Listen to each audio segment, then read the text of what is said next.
Montek na tangayin ng rumaragasang ilog ang isang lalaking motorcycle rider sa Davao City.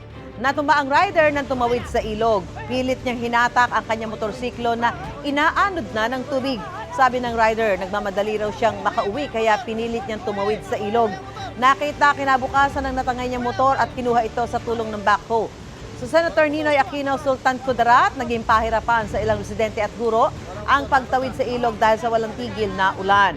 Ang ilang tumawid ng ilog gamit ang motor, nagkaaberya dahil pinasok ng tubig ang makina.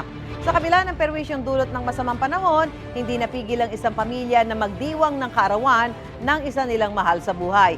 Tila naging pool party na pasukan ng tubig ang bahay ng birthday celebrant. Itinaas na lang nila ang mga gamit. Gusto mo bang mauna sa mga balita? Mag-subscribe na sa GMA Integrated News sa YouTube at tumutok sa unang balita.